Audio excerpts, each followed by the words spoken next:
Abu Dzar Jundub ibnu Junadah. Ini luar biasa beliau ini.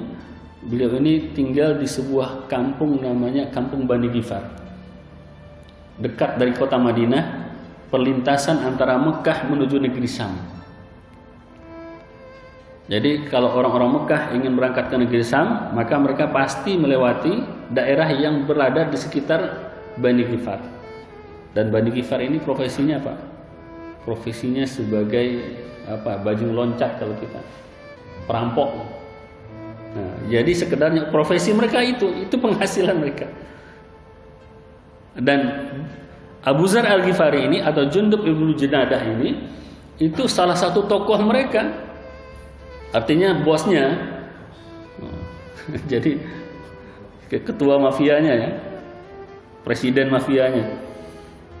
Jadi suatu ketika dia mendengar bahwa di Mekah itu ada berita baru. Selama itu mereka hidup, Jundub ibnu Junadah ini belum pernah mendengarkan ada sesuatu yang seperti yang berita yang baru saja beredar, bahwa di Mekah itu sekarang ada seorang yang mengaku dia mendapatkan wahyu dari langit. Maka dia penasaran. Dia suruhlah adiknya namanya Unais atau Anis ibnu Junadah untuk datang ke Mekah. Kamu pergilah ke Mekah, coba cari tahu apa sebenarnya yang terjadi di sana. Dan kamu harus ngerti cara mencari tahunya. Jadi jangan sembarangan tanya. Karena masalah ini masih masih simpang siur, masih banyak yang ditutup-tutupi, maka kamu harus pandai-pandai mencari informasinya. Pergilah adiknya ke Mekah. Sampai di Mekah, adiknya bertanya kepada orang-orang yang menurut dia layak untuk dia tanya, dan kemudian dia dapatkan informasi bahwa di Mekah ada orang yang mengaku sebagai nabi, tapi di sisi lain orang-orang Quraisy mengatakan dia itu adalah pembohong. Karena orang Quraisy kan ketika itu belum menerima dakwah beliau. Maka pulanglah Unais atau Anis ini kepada abangnya, kepada Abu Dzar Al-Ghifari. Dia sampaikan apa yang dia dapatkan, bahwa di Mekah ada yang mengatakan diri dia sebagai nabi, dia menyuruh kepada kebaikan, dia menyuruh untuk tidak menyembah berhala lagi, untuk menyembah Tuhan pencipta alam, dia menyuruh kepada sesuatu yang sifatnya menjalin hubungan silaturahmi, hal-hal yang positif yang dia suruhkan. Tapi orang-orang Quraisy mengatakan dia itu penyihir, dia itu begini, dia itu begini. Dia tidak dapat dari sumber yang utama, dia tidak dapat dari sumbernya Rasulullah SAW. Jadi ini pesannya, kalau kita mencari informasi harus dapatnya info yang valid, yang dari sumber yang pertama. Maka ketika berita ini sampai kepada Abu Dzar ini sebagai seorang pimpinan atau yang sudah terbiasa memimpin gengnya dia, tentu dia jeli orangnya. Karena kalau untuk seorang pemimpin itu, walaupun di dalam komplotan para preman, tetap harus ada orang yang paling cerdas di antara mereka. Jadi yang paling cerdas juga. Jadi kita jangan hanya minta kecerdasan preman-preman, bosnya itu adalah orang paling cerdas di antara mereka. Walaupun mungkin badannya paling kecil. Ya, kadang-kadang sering kita juga melihat begitu, badannya paling kecil tapi yang diaturnya itu buat orang-orang yang badannya besar-besar. Jadi karena dia sudah terbiasa memimpin, punya kecerdasan, punya firasat, ini beritanya nggak cocok untuk saya, nggak memuaskan katanya. Akhirnya dia ambil bekalnya, dia langsung pergi ke Mekah. Kemudian di situ dia mengintai, dia lihat apa yang terjadi di Mekah. Situasi ketika itu dilihat normal, biasa saja. Nah, tidak ada perubahan berarti, karena memang ketika itu dakwah Rasulullah SAW masih dakwah personal. Masih dibisikin satu, saya ini dapat wahyu begini, disampaikan kepada Abu Bakar beriman. Disampaikan kepada Siti Khadijah beriman. Disampaikan kepada Sayyidina Ali, Zaid bin Harisah, artinya orang-orang yang paling dekat dengan Rasulullah, itu yang pertama disampaikan oleh Rasulullah, dan mereka beriman. Dan ternyata Abu Dzar Al-Ghifari ini disebutkan menjadi orang yang nomor 6. Coba bayangkan, Mekah jaraknya dengan Bani Ghifar itu seberapa jauh, tapi dia bisa menjadi orang yang nomor 6, menjadi orang yang mengikuti Rasulullah SAW. Kalau hidayah itu, walaupun bagaimana, kalau Allah ingin berikan kepada seseorang yang hidayah, datang hidayah itu. Akhirnya dia datang ke Mekah, dia lihat-lihat situasi sampai malam, dan ternyata situasi biasa-biasa aja. Akhirnya pada malam hari dia bertemu dengan Sayyidina Ali bin Abi Thalib, yang ketika itu masih remaja, belum nikah lagi dia. karena dia nikahnya di Madinah dengan Siti Fatimah Az-Zahra radhiyallahu taala anha. Jadi dia tanya kepada Ali, wahai Kisana, kalau bahasa dulunya kan belum ada Islam. Kata Ali bertanya kepada dia, kamu datang sini untuk apa? Habis itu dia mengatakan kepada Sayyidina Ali, kamu harus jaga rahasia. Kalau kamu tidak menceritakannya kepada yang lain, aku sampaikan. Maka kemudian kata Sayyidina Ali, oke, saya jaga. Maka dia sampaikanlah kepada Sayyidina Ali bahwa dia datang ke Mekah dalam rangka mencari kebenaran informasi yang dia dapatkan bahwa ada seorang manusia di Mekah saat ini yang mengatakan dia mendapatkan wahyu dari langit. Maka Sayyidina Ali, yang kebetulan Sayyidina Ali adalah sudah beriman dan juga tinggal di rumah Rasulullah SAW. Kan ketika Sayyidina Rasulullah masih remaja atau masih anak-anak, ketika kakeknya meninggal saat Rasulullah usia 8 tahun, Rasulullah SAW itu diasuh oleh pamannya Abu Talib, tinggal di rumah Abu Talib. Maka dalam rangka membalas jasa Abu Talib, yang Abu Talib ini walaupun dia adalah seorang pemimpin, tapi dia itu adalah seorang pemimpin yang miskin, sederhana, tapi kata-kata dia betul-betul disegani oleh orang-orang Quraisy. Jadi ternyata untuk mendapatkan wibawa itu tidak mesti ada kekayaan, tidak mesti punya kekayaan yang berlimpah kemudian baru dihargai oleh orang. Kalau orang menghargainya karena dia kaya, ketika kekayaannya itu hilang, maka orang tidak akan menghargai dia lagi. Tapi karena Abu Talib ini memang wibawanya itu lahir dari dalam diri dia, walaupun dia miskin, dia tetap sangat dihargai oleh orang-orang Quraisy. Makanya selama Abu Talib masih hidup, itu orang gak berani untuk menyakiti Nabi Muhammad SAW. Jasa dia itu sangat besar terhadap Rasulullah SAW. Jadi untuk membalas jasa Abu Talib pada masa Rasulullah SAW masih remaja dan anak-anak, maka ketika Rasulullah SAW sudah menikah, Rasulullah membalasnya dengan mengasuh Sayyidina Ali bin Abi Thalib. Maka dibawalah Ali yang ketika itu masih kecil tinggal di rumah Rasulullah SAW. Maka ketika Ali pada malam itu, yang saat dia bertemu dengan Abu Dzar, dia hendak pulang ke rumah, Ali tahu nih bahwa orang-orang Quraisy kalau tahu ada orang yang mencari informasi tentang Muhammad SAW, mereka pasti akan menyakitinya. Maka Sayyidina Ali membuat kesepakatan dengan Abu Dzar ketika itu, aku akan jalan duluan. Nanti kalau seandainya ada gelagat orang-orang yang mencurigai, maka nanti aku kasih kode, nanti kamu berjalan di belakang seperti seorang pengemis saja. Jadi kamu pura-pura jadi pengemis, aku jalan duluan. Jadi jangan sampai ada orang yang merasa bahwa engkau itu mengikutiku. Maka mereka terapkanlah apa yang mereka sepakati, sehingga masuklah mereka berjumpa dengan Rasulullah SAW.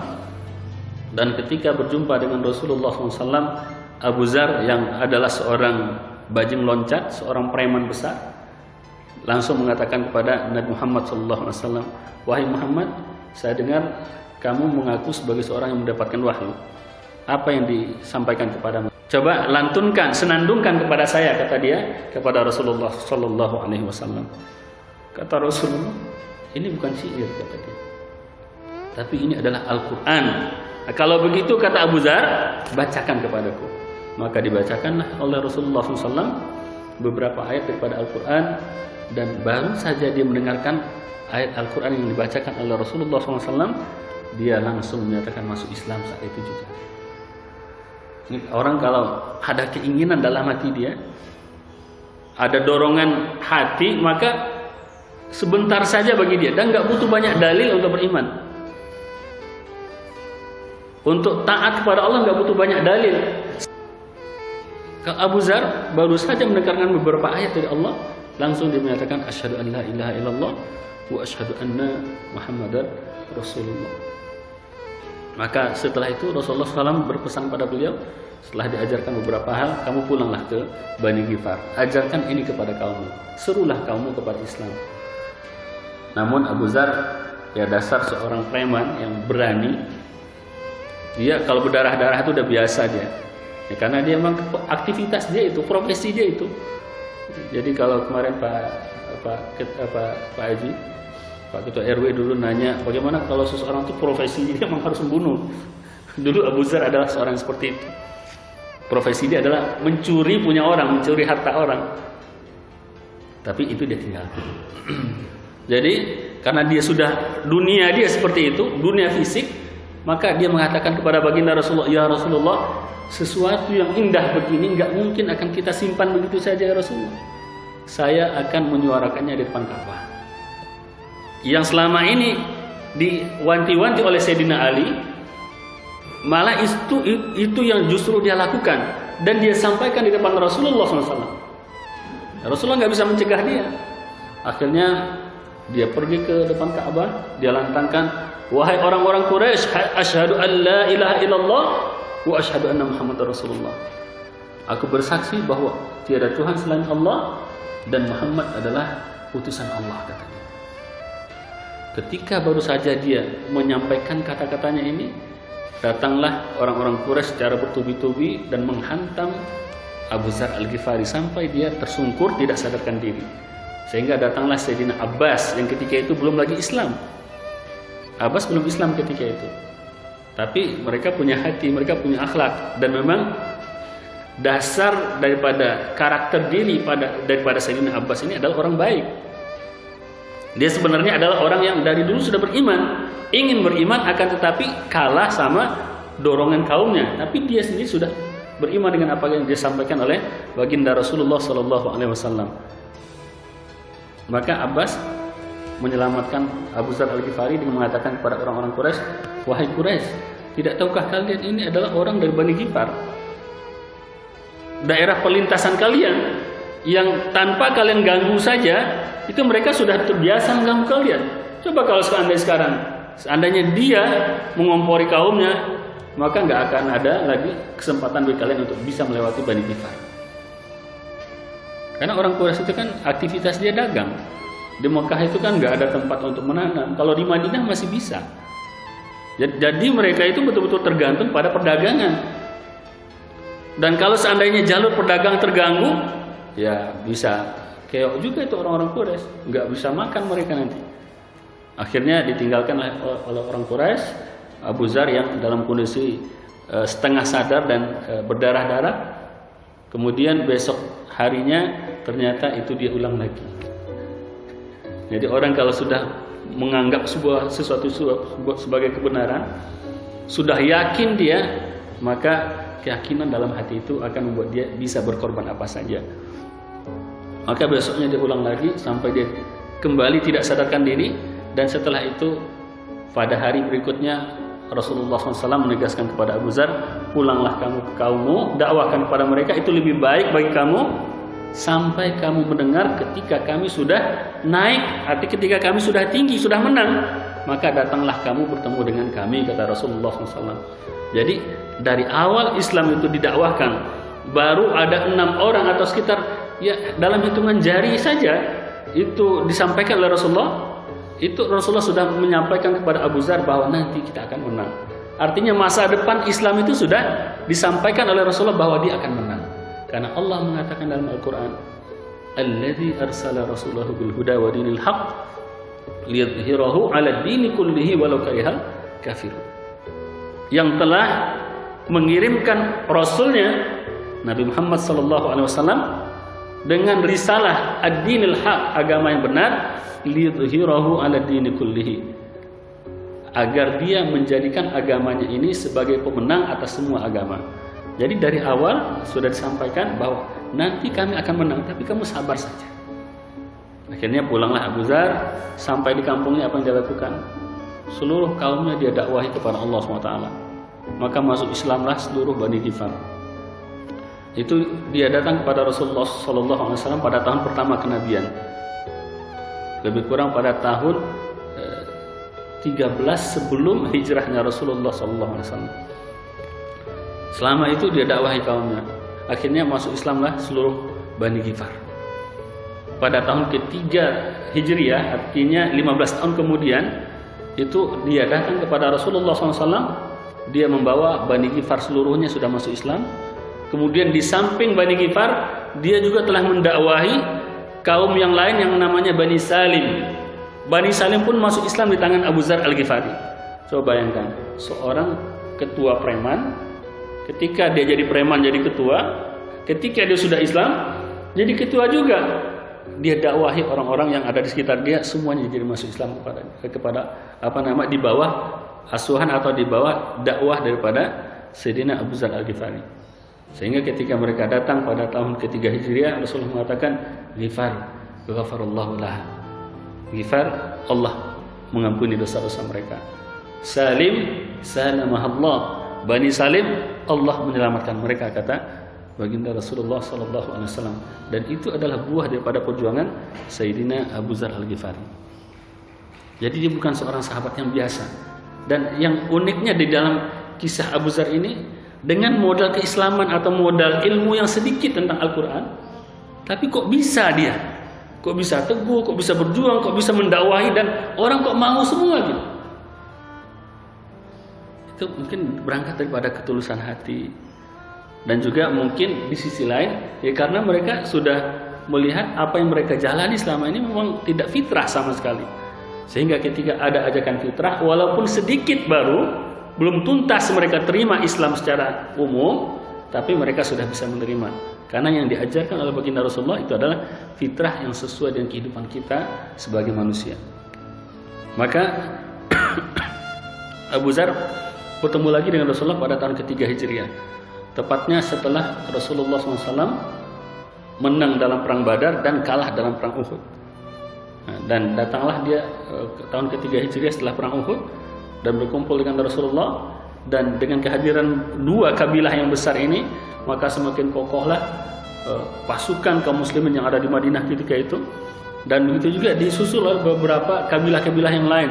Ada yang datang satu kabilah, ada yang datang secara personal, ada yang datang satu keluarga, ada yang berteman datang kepada Rasulullah untuk menyatakan diri untuk berhijrah ke jalan Allah SWT.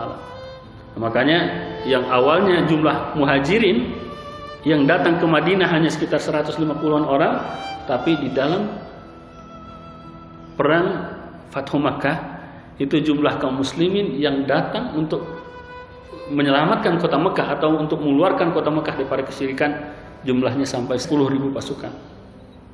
Jadi karena ada yang hijrah-hijrah ini, dan diantaranya adalah kabilah Bani Ghifar dan Bani Salim yang dibawa oleh Sayyidina Abu Dzar Al-Ghifari. Jadi Abu Dzar Al-Ghifari ini adalah seorang sahabat yang bagi dia dunia ini adalah sampah. Makanya tadi dari awal dia berani untuk mengorbankan diri dia, mati pun gara-gara itu bagi dia nggak masalah. Dan itu tuh tertanam dalam benak dia, di dalam hati kecil dia, dan nggak bisa dia tolak. Memang begitu karakter dia. Dunia ini bagi dia adalah sampah, dan dia paling tidak suka dengan kekayaan. Kalau kita paling suka dengan kekayaan, walaupun kita miskin, kita nggak punya apa-apa, tapi hati kita pingin kaya. Cita-cita jadi orang kaya.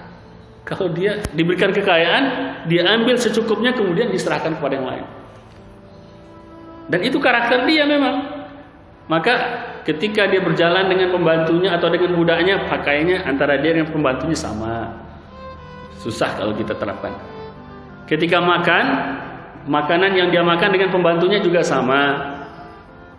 Pernah ada kejadian, dia saking hati dia itu sangat lembut. Dari seorang preman besar yang kejam, yang bengis, yang seenaknya mengambil harta orang, menjadi seorang yang, coba bayangkan, ketika dia melakukan kesalahan terhadap Bilal bin Rabah.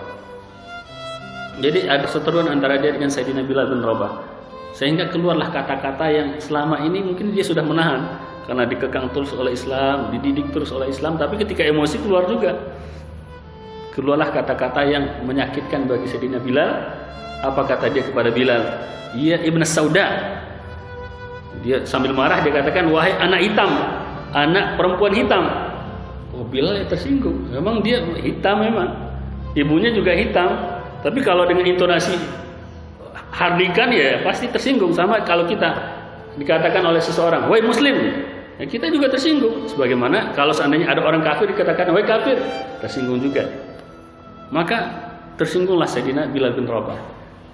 Sambil menangis dan bersedih dia datang kepada Rasulullah. Jadi sahabat itu di depan Rasulullah itu ibarat anak-anak kecil yang bermanja-manja dengan bapak yang penyayang. Jadi mereka itu di depan Rasulullah itu ibaratnya anak-anak. Jadi kalau ada masalah mereka ngadu kepada Rasulullah. Ada apa saja mereka ngadunya kepada Rasulullah. Masalah keuangan ngadu kepada Rasulullah, masalah sengketa ngadu kepada Rasulullah, masalah keluarga ngadu kepada Rasulullah. Apa saja masalah mereka datang kepada Rasulullah dan mereka dapat solusinya. Dan begitulah yang mereka jalankan di dalam kehidupan mereka bersama Rasulullah.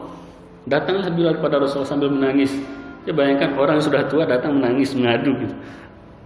Ya Rasulullah, itu yang dikatakan oleh Abu Dzar ya Rasulullah. Dia katakan begini-begini ya Rasulullah. Kemudian Rasulullah mengatakan kepada Abu Dzar, wahai Abu Dzar, apa yang kamu katakan kepada dia? Kemudian Rasulullah mengatakan, wahai Abu Dzar, innaka mru'un fika jahiliyah. Wahai Abu Dzar, kamu ini seorang yang di dalam dirimu masih terdapat sifat-sifat jahiliyah. Itu adalah amrul jahiliyah. Itu adalah perkara jahiliyah. Engkau masih simpan itu. Akhirnya setelah itu dia menangis, kemudian dia sujud di tanah, dia letakkan pipi dia di atas tanah, pipi kanan dia letakkan di tanah, kemudian dia suruh Bilal injak pipiku ini katanya. Padahal dulu preman besar, ya nggak ada apa-apa dengan preman blossom lah, preman blossom nggak, belum, nggak lawan nama dia. Kemudian ketika Bilal melihat dia sudah begitu, coba ya kan, preman besar begitu, jadi hatinya kok bisa lembut begitu. Kemudian Bilal menarik Abu Dzar ini, kemudian dia rangkul, dia peluk. Sudah bermaaf-maafanlah mereka, selesai masalah. Jadi kalau masalah itu diselesaikan, ya selesai. Tapi kalau nggak diselesaikan, nggak akan selesai. Jadi ini bagian daripada kisah Sayyidina Abu Dzar Al-Ghifari. Kemudian suatu ketika, karena beliau itu memang hidupnya zuhud. Jadi kalau ilmu tasawuf itu kebanyakan mengambil daripada inspirasi Abu Dzar di antaranya. Jadi suatu ketika di dalam perang Tabuk pada tahun ke-9 Hijriah, Rasulullah SAW sudah berangkat dengan para sahabat. Itu perang Tabuk itu adalah perang yang ketika itu Rasulullah mengajak para sahabat untuk berderma. Sayyidina Utsman menyumbangkan 1000 kendaraan antara kuda dan unta. Kemudian dia tambah lagi dengan uang sekian ribu dinar. Kemudian Sayyidina Abu Bakar menyerahkan seluruh hartanya, Sayyidina Umar separuh, kemudian Abdurrahman bin Auf juga menyerahkan separuh hartanya kepada Rasulullah SAW. Dan Abu Dzar juga termasuk yang berjihad fisabilillah pada tahun itu. Tapi Abu Dzar ini ketika kaum muslimin sudah berangkat kok nggak kelihatan gitu. Orang-orang mengatakan, ya Rasulullah, Abu Dzar mana ya Rasulullah? Kata Rasulullah, kalau seandainya di dalam dirinya ada kebaikan, Allah akan kirimkan dia. Kepada yang lain, ketika ditanya, Rasulullah juga mengatakan hal yang sama. Tapi Rasul berharap Abu Dzar jangan tinggal, Abu Dzar jangan tinggal. Rasulullah itu berharap dalam hatinya Abu Dzar jangan tinggal. Dia berharap Abu Dzar ikut bersama dia karena dia tahu ini adalah yang terbaik, ini adalah kebaikan. Berjihad itu adalah kebaikan kalau memang datang waktunya. Kalau waktu berjihad, maka orang yang tidak ikut berjihad berarti orang yang ditinggalkan daripada kebaikan. Maka Rasulullah ketika itu berharap Abu Dzar jangan tinggal. Masalahnya ketika itu Abu Dzar punya unta. Untanya itu ya namanya orang, mohon maaf, orang miskin kadang-kadang nggak keurus. Kalau punya mobil kadang-kadang olinya jarang ganti gitu. Kemudian jarang servis, ban bocor, bannya udah 2 tahun, udah tipis, nggak diganti-ganti gitu. Sekali tambal, besok tambal lagi, tambal terus gitu. Jadi ketika dalam kondisi butuh seperti itu, dia nggak bisa mengikuti yang lain. Maka unta dia bikin lambat. Akhirnya yang dia lakukan, dia antarkan lagi untanya pulang, kemudian dia berjalan. Dia berjalan, orang sudah jauh semua, perjalanan sudah lama. Kemudian dia berjalan, dia gendong bekal dia, kemudian dia susul Rasulullah SAW. Dari kejauhan sebelum dia datang, para sahabat sudah melihat, itu ada yang datang ya Rasulullah. Kemudian apa kata Rasulullah? Falyakun Abu Dzar. Semoga itu adalah Abu Dzar. Maka kemudian setelah dia semakin mendekat, kemudian ternyata benar apa yang dikatakan oleh Rasulullah. Para sahabat bertakbir, Allahu Akbar, benar ya Rasulullah, itu adalah Abu Dzar. Maka kemudian para sahabat di depan Rasulullah SAW mendengarkan apa yang beliau sampaikan. Rahimallahu Abu Dzarrin yamshi wahidan wa yamutu wahidan wa yub'atsu wahidan. Semoga Allah merahmati Abu Dzar, dia berjalan sendiri, kemudian dia mati sendiri, kemudian dia nanti juga akan dibangkitkan sendiri. Jadi dia sahabat yang mulia, di antara yang pertama masuk Islam, tapi dalam kehidupan dia itu penuh dengan kesedihan. Tapi dia menikmati itu. Karena itu bawaan daripada karakter diri dia. Jadi hadis Rasulullah ini baru terwujud ketika dia akan meninggal. Ketika dia akan meninggal. Di mana Abu Dzar ini setelah Rasulullah wafat masuk ke khilafahan Sayyidina Abu Bakar As-Siddiq. Kekhilafahan Abu Bakar As-Siddiq itu hampir sama dengan kondisinya dengan Rasulullah SAW.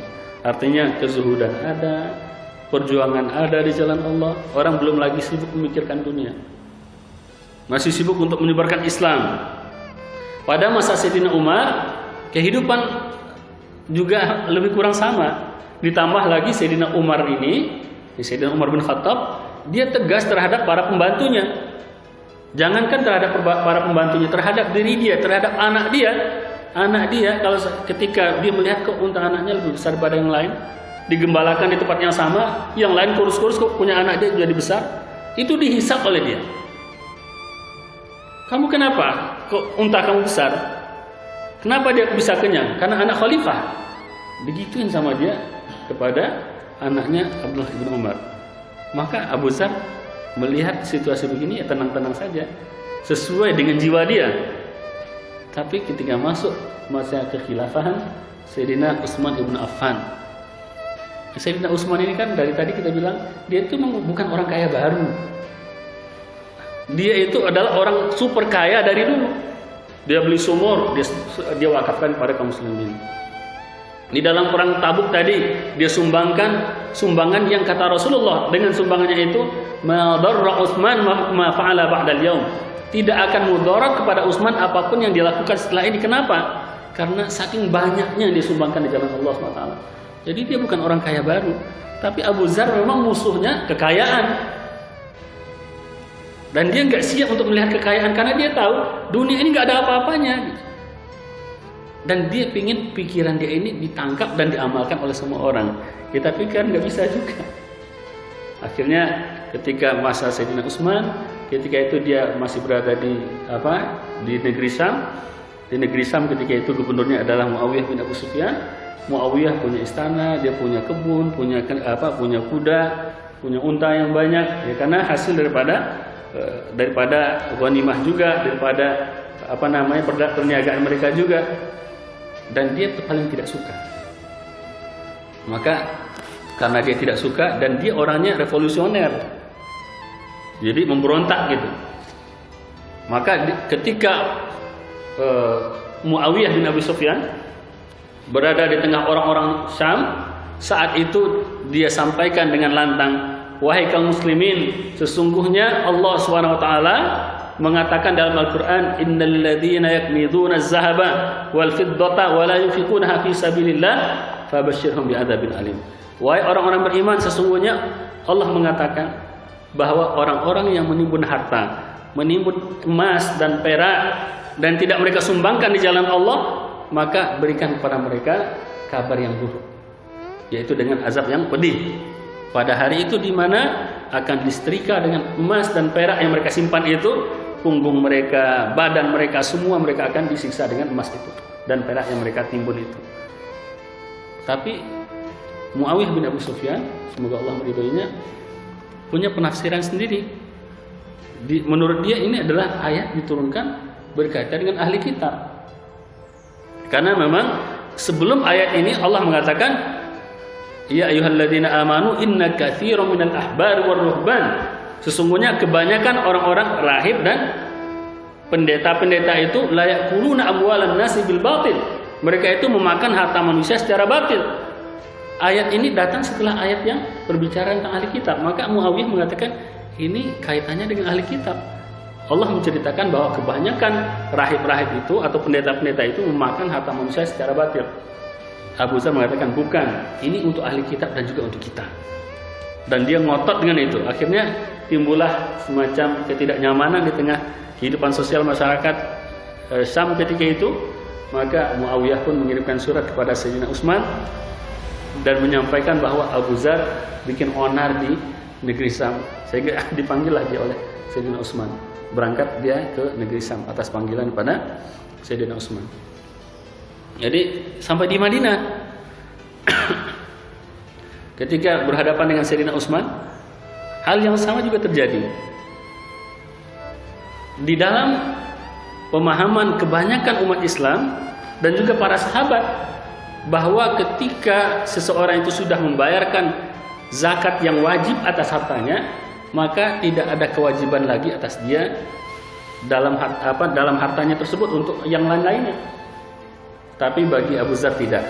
Kalaupun dia sudah bayarkan harta zakat, misalkan 2,5%, walaupun misalkan harta zakat dia, kalau sekarang dia punya 100 miliar, 2,5 miliar sudah dia keluarkan sebagai zakat setiap tahun, bagi Abu Dzar dia masih tetap punya kewajiban untuk menyumbangkannya kepada yang lain, untuk memberikan makan kepada fakir miskin, untuk memberikan kafalah kepada anak yatim, apa saja pokoknya menurut dia kewajiban itu tidak hanya sebatas zakat yang 25% itu saja, yang 2,5% itu saja. Dan ini bertentangan dengan pendapat kebanyakan para sahabat dan juga termasuk bertentangan dengan pendapat Sayyidina Utsman. Sehingga dalam musyawarah dia tidak dilibatkan karena dia sudah punya kesimpulan sendiri. Maka karena situasinya begitu, akhirnya dia minta izin kepada Sayyidina Utsman karena dia merasa asing gitu. Padahal di tengah orang-orang soleh, orang kalau cinta akhirat itu dia merasa asing di dunia. Yang sudah cinta dunia merasa asing dengan akhirat. Maka kalau disebut tentang kematian dia takut. Maka Sayyidina Abu Dzar kemudian minta izin kepada Sayyidina Utsman untuk meninggalkan kota Madinah. Padahal Utsman mengatakan kepada dia, kamu tinggal saja di sini. Kamu gak usah mikir, nanti akan ada gaji dari Baitul Mal. Apa kata dia kepada Sayyidina Utsman? Aku tidak membutuhkan dunia kalian, kata dia. Kemudian dia diizinkan oleh Sayyidina Utsman untuk mengasingkan diri di daerah namanya Robzah. Robzah ini sekitar 150 kilo dari Madinah. Dia berangkat dengan anak dan istrinya ke sana. Dan beberapa saat sebelum dia meninggal, ketika dia masih sakit, istrinya menangis melihat Abu Dzar. Menangis istrinya kenapa? Karena terbayang oleh istrinya ketika dia meninggal nggak ada kain kafan untuk menutupi Abu Dzar ini. Kemudian kata Abu Dzar, nggak usah kamu nangis. Nanti ketika aku meninggal, maka letakkan jenazahku di tepi jalan. Kemudian panggillah atau kamu tunggulah kafilah yang pertama lewat di situ. Dan ketika dia meninggal dunia, apa yang disampaikan oleh Abu Dzar itu dikerjakan oleh istrinya, dan kemudian tiba-tiba lewatlah kafilah yang di dalamnya ada Sayyidina Abdullah ibn Mas'ud. Maka kemudian Abdullah ibn Mas'ud bertanya, ini ada apa? Kemudian disampaikan padanya, ini adalah Abu Dzar Al-Ghifari, sahabat Rasulullah. Dan kemudian Abdullah bin Mas'ud mengkafaninya, kemudian menguburkannya. Dan ketika itu meneteslah air mata Abdullah bin Mas'ud, teringat dengan hadis Rasulullah SAW. Abu Dzar dia berjalan sendiri, kemudian dia mati sendiri, dan kemudian dia bangkitkan sendiri. Pada seorang sahabat yang mulia. Maka kita dunia ini, apapun dilakukan oleh dunia ini ya biarkan saja. Contoh-contohnya sudah banyak. Hati-hati dengan tipu daya dunia. Abu Dzar Al-Ghifari meninggal pada tahun ke-32 Hijriah pada masa kekhilafan Sayyidina Utsman ibn Affan.